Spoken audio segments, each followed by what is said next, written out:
Irmãos, um breve tema para essa palavra: vale a pena ser fiel. Vale a pena ser fiel. O contexto desse texto, no capítulo 1, nós vamos ver que ainda no reinado do rei Joaquim, Nabucodonosor sitiou Jerusalém, tomou Jerusalém cativa e leva então para a Babilônia uma grande parte do povo de Israel. E esses 3 jovens, juntamente com Daniel, foram levados nessa primeira deportação. Ainda no capítulo 1, no versículo 19, nós vamos ver, o texto vai nos falar que não foram achados outros como Ananias, Misael e Azarias. Por isso permaneceram diante do rei e lá se destacaram. Na verdade, o que fizeram esses jovens se destacar foi a sua fidelidade a Deus. Não foi o seu conhecimento humano, mas a fidelidade a Deus. Se manterem firmes aos princípios do Deus de Israel, se mantiveram firmes. Eles não deixaram ser influenciados pela cultura da Babilônia. Eles não deixaram que a cultura que agora estava sobre eles e ao redor deles viesse de alguma forma contaminar aquilo que eles tinham de mais genuíno, aquilo que eles tinham de mais sagrado, que era seguir a lei, que era viver em fidelidade ao rei de Israel. E no capítulo 2 nós vamos ver, o rei Nabucodonosor tem um sonho e os seus homens de confiança do rei, os seus magos não conseguiram decifrar. Então o rei toma uma atitude de exterminar todos os magos, todos os sábios, e levam então Daniel à presença do rei. E Daniel então pede a revelação a Deus, e Deus dá a revelação a Daniel. E Daniel então consegue livrar os magos, os astrólogos da morte. E Daniel então, a partir dessa revelação que Deus dá a Daniel sobre o sonho de Nabucodonosor, nós vamos ver então Daniel agora se tornar uma pessoa muito importante no reinado, uma pessoa agora influente, porque Deus havia lhe dado uma capacidade peculiar. Daniel interpretou os sonhos do rei, Deus deu a ele esse dom. E na verdade, deixa eu abrir um parênteses aqui: todos os dons que Deus derrama sobre nós, queremos ou não, os dons que Deus derrama sobre nós vão nos colocar em posições. Ainda que não seja nas posições terrenas, mas no mundo espiritual, espiritualmente, aquilo que Deus derrama sobre nós vai nos dar algumas posições. Por isso é que eu já quero voltar dentro desse tema, que vale a pena a gente ser fiel. Quando Deus confia algo a nós, quando Deus nos dá algo do céu sobre as nossas vidas, seja o dom de revelação, seja o dom de visão, seja o dom de adorar, o dom de discernir espírito, vale a pena ser fiel a isso, porque isso vai nos colocar em posição de servo de Deus. Continuando no capítulo 3, nós vamos ver então a loucura do rei Nabucodonosor. O rei Nabucodonosor agora chega a um estágio de loucura. Ele agora chega através da sua soberba, da sua vaidade, achando que era tão grande que ele manda fazer uma estátua, mais ou menos aí 12, 13 metros, uma estátua com 60 côvados, para que o povo então se prostrasse diante daquela estátua. E a Bíblia vai dizer que quando o justo governa, o povo se alegra, mas quando o ímpio, quando o homem soberbo governa, quando o homem governa o povo através da sua vaidade, através da sua prepotência, com certeza o povo vai sofrer. Isso é fato. E eu estou muito confiante, porque nunca se houve na história do nosso país um presidente que entregasse a nossa nação nas mãos do Senhor Jesus. E a Bíblia vai dizer: feliz a nação cujo Deus é o Senhor. Então eu estou muito esperançoso que no meio de tudo isso, Deus vai glorificar o seu nome, porque agora o nosso país é um país que foi entregue o governo ao Senhor Jesus. Eu estou com essa palavra, eu estou com uma visão espiritual, eu estou com muita esperança que Deus vai mover poderosamente sobre a nossa nação. Voltando ao texto, o rei, na sua loucura, agora exige desses homens de princípio, desses homens que conheciam a verdade, a lei de Moisés, e não abriam mão da lei de Moisés. Mesaque e Abidnego, Sadraque e Abidnego eram os servos do Deus de Israel, a quem de fato é fiel. Não se prostra diante de nenhuma imagem, porque Deus já havia falado isso a Moisés lá no capítulo 20 de Êxodo, a partir do versículo 3. Deus vai dizer, olha, não terás outro Deus, não se prostre diante de mais. Você pode ir lá em Êxodo, depois dos 10 mandamentos, você vai ver que para um judeu, que vivia a lei, que tinha sua vida pautada na lei, não iria se prostrar diante de uma imagem, não iria se render ao capricho de Nabucodonosor, e eles se manteram fiéis. Deixa eu já te dizer uma coisa aqui: quando a gente se mantém fiel aos princípios de Deus, não vai ter jeito. A gente vai ter que entrar em conflito com os padrões do mundo, a gente vai ter que entrar em conflito com aquilo que se apresenta a nós, porque a fidelidade é um preço para ser fiel, e o preço da fidelidade é você renunciar àquilo que não está em compatibilidade com a palavra de Deus. Amém? E Sadraque, Mesaque e Abidnego pagaram um alto preço por isso, pagaram um alto preço por permanecer fiel. No capítulo 3, no versículo 18, nós vamos ver que eles são acusados de desobediência. Eles são acusados de desobedecer o rei Nabucodonosor, porque de forma alguma eles não se prostraram. E se não, fica sabendo, ó rei, que não serviremos aos teus deuses, nem adoraremos a estátua de ouro que levantaste.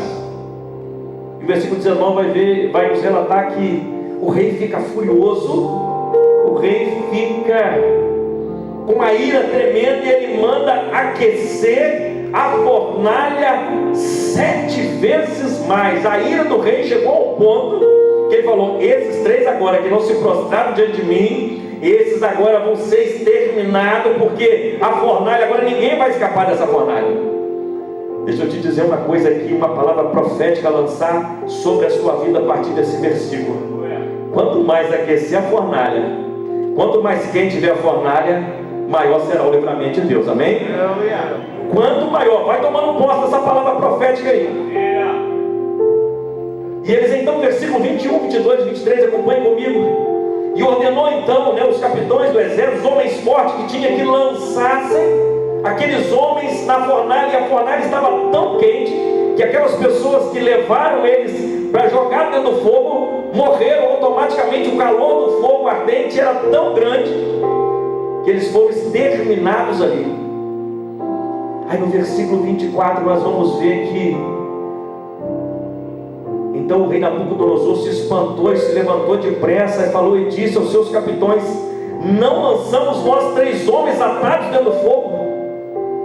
Eu quero crer, e permita-me conjecturar, naquele momento o rei deve ter ficado de boca aberta. Não deve ser isso que eu estou vendo, ele deve ter aberto os olhos. Meu Deus, nós lançamos ali 3 homens, eu estou vendo 4. O rei deve ter pensado: eu estou ficando doido, porque ninguém pode escapar desse fogo, ninguém pode escapar dessa fornalha, está quente demais.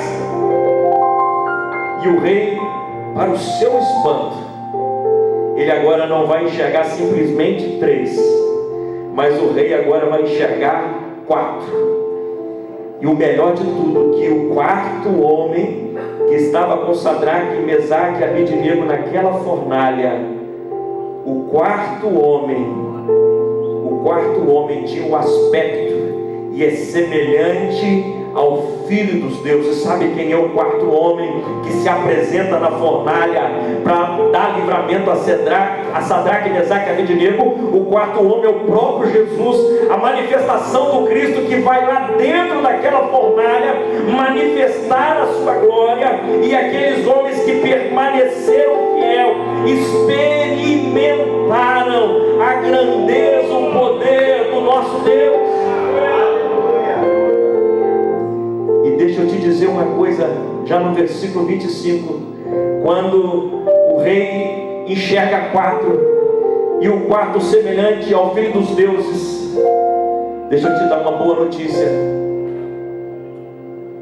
Só está faltando 10 minutos. Esse relógio está correndo demais, irmão. Vamos nós. Eu estava na introdução ainda, mas brincando, irmão, já dá para a gente caminhar para a conclusão. O rei se espanta, o rei fica apavorado, porque o 4º tinha a semelhança do Filho dos deuses. Sabe o que o Espírito Santo está me fazendo entender aqui? Eu quero lançar essa palavra profética sobre a sua vida, sobre a minha vida, sobre a vida do povo de Deus que está conosco. Quando nós somos lançados na fornalha, nós não somos lançados sozinhos. Lá a manifestação do Deus do fogo. Quando somos lançados na fornalha, quando nós somos atirados dentro do fogo ardente, nós não iremos sozinhos para a fornalha.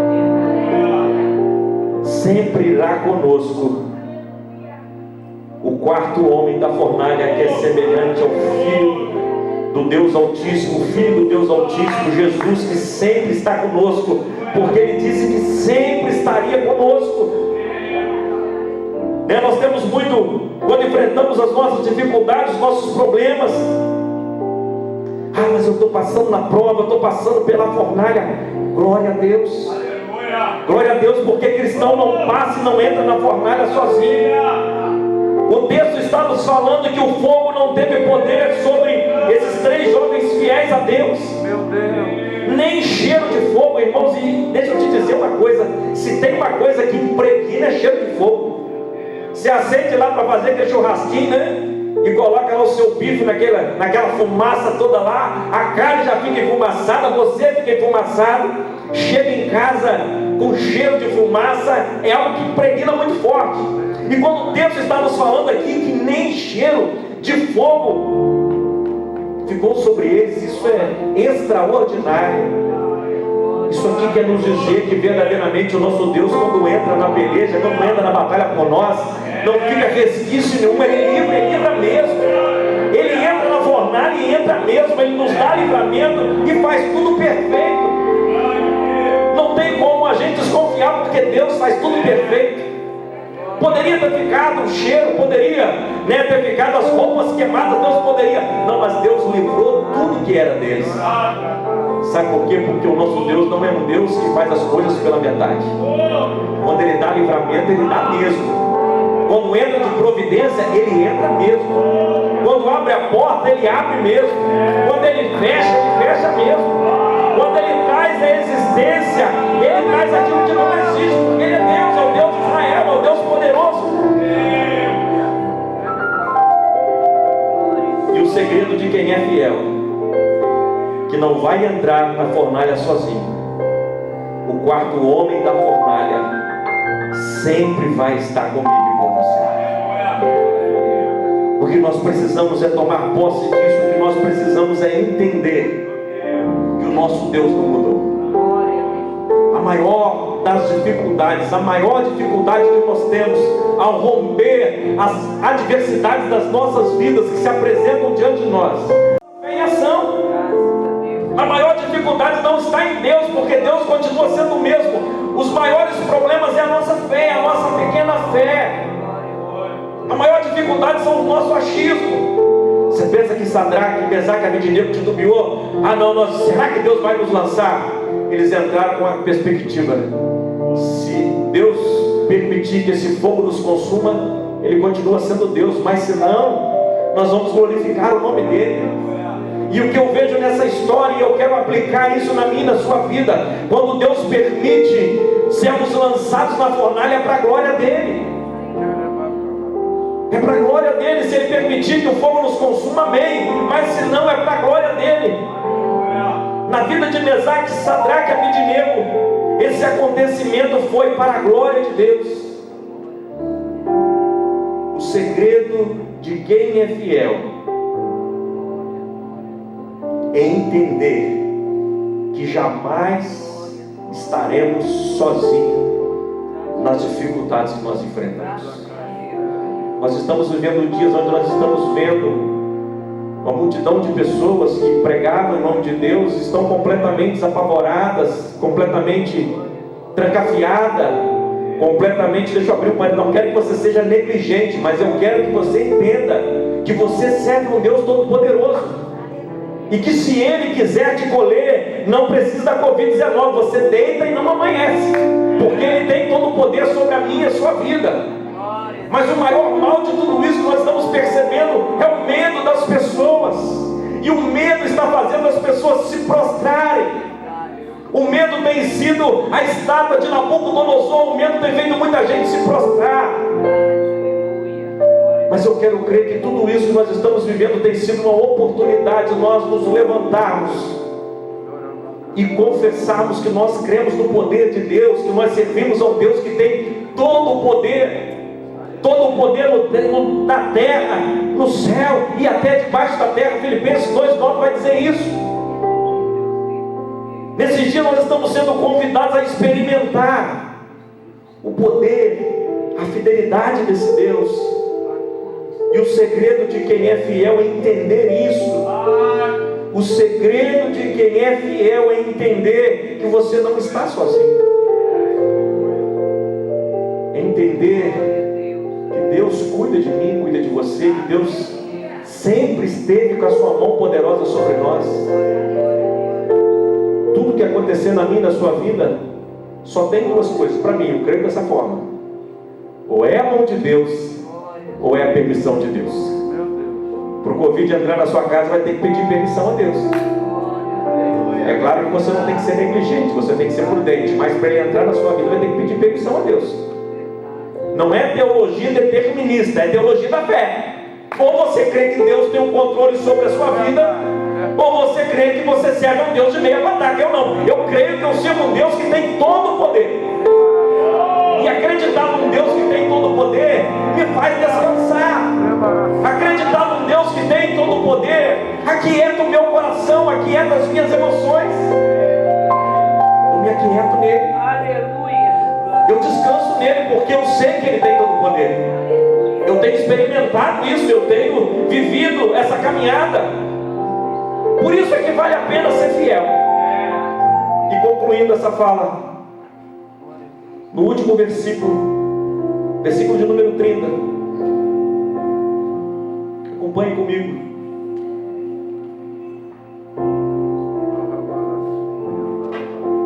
Isso aqui é revelador.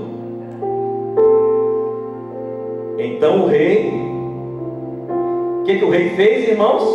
Prosperar Sadraque, Mesaque e Abidnego na província da Babilônia. Quem é fiel vai prosperar, ou dentro da fornalha, ou na hora que sair da fornalha, mas a nossa postura glorificará o nome do Senhor. O que fez esses 3 homens prosperar foi se render diante da imagem? Foi se manter fiel. Prosperidade sempre vai estar alinhada à fidelidade. Guarda isso, o Espírito Santo me fez entender de forma muito clara: fidelidade leva a prosperidade. Ser fiel nos leva a experimentar o cuidado de Deus. Mas pastor, só está aniquilando a graça? Não estou anulando a graça, mas a fidelidade nos leva a prosperar. E prosperidade não é só na área financeira, mas prosperidade em todos os sentidos. O que nós precisamos entender é que a prosperidade de Deus, eu creio e poderia sintetizar para mim o que é prosperidade em Deus. Prosperidade em Deus é você não ter falta de nada. Porque eu conheço pessoas que ganham um salário mínimo, são dizimistas, vivem uma vida honrada, andam bem arrumada. E conheço pessoas que ganham 20, 30 mil reais, sempre endividados, sempre com a vida pendurada, porque não tem nada a ver prosperidade com quantia. A fidelidade, ela nos leva à prosperidade de Deus. E a prosperidade de Deus, isso é o meu entendimento, isso é sintetizando para você o que é uma pessoa próspera em Deus. É uma pessoa que não tem falta de nada. Tudo Deus traz suprimento sobre ela. Porque João 3,27 vai dizer que ao homem não é dado nada se não for do céu. Então quem é fiel experimenta a prosperidade de Deus, não vai ter falta de nada. Pode passar por adversidade sim, mas não vai lhe faltar nada, porque o Senhor é o seu pastor e nada vai faltar. É isso que diz o Salmo 23. E esses homens que foram lançados, esses jovens, ainda jovens, foram lançados num desafio muito grande, mas optaram em permanecer fiel. E deixa eu te dizer uma coisa: permanecer fiel, Gabriel, é uma opção. Sempre nós vamos ter um desafio. Ou você permanece fiel, ou você cede aquilo que está convidando você a deixar de lado os seus princípios. O diabo, ele apresenta a bandeja, ele não te força a você comer, ele não bota a bandeja, enfia sua cara dentro da bandeja, não, ele apresenta a bandeja. Aí deixa para você aquilo que Deus deu lá no início, o direito de escolha. Ou eu entro na bandeja e como na bandeja, ou permaneço fiel. A fornalha está diante de mim, permaneço fiel. Se for para glorificar o nome do Senhor, Ele vai deixar você ir para dentro da fornalha. Porque Deus, Ele não alegra com a morte do ímpio, Deus só se alegra com a morte dos seus santos. Salmo 116, versículo 12, se não me falha a memória. Mas o que Deus quer ativar em nós, e eu agora fecho essa palavra, o que Deus quer ativar em nós, no meio de tudo isso, o que Deus quer gerar em nós, é esse desejo de ser fiel. Escolher ser fiel. Escolher não deixar de lado os princípios. Escolher permanecer no caminho. Escolher viver aquilo que a palavra de Deus nos propõe. Fornalha, se acontecer, pode ficar tranquilo, que o quarto homem da fornalha vai se apresentar diante de você, e o fogo não vai te queimar, e nem fumaça vai ter cheiro nos seus cabelos, porque Deus continua sendo o mesmo. O mesmo Deus que fez Daniel prosperar na Babilônia, o mesmo Deus que fez Sadraque, Mesaque e Abednego ser fiel na Babilônia. E deixa eu abrir um último parênteses aqui, que o homem que vai cortar minha live está chegando. O último parênteses aqui. Sadraque, Mesaque e Abednego escolheram ser fiel na Babilônia. É possível ser fiel na Babilônia.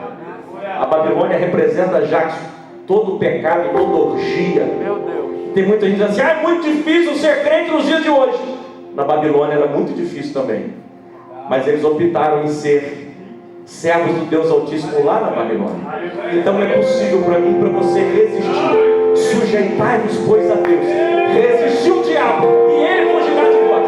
Que Deus te abençoe poderosamente. Deixa eu orar com você.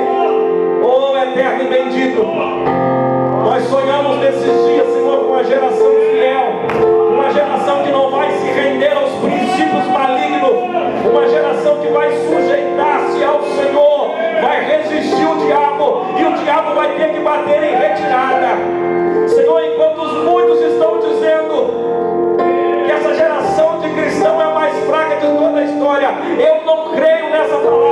Eu creio que o Senhor vai levantar nesses dias uma geração fiel, uma geração de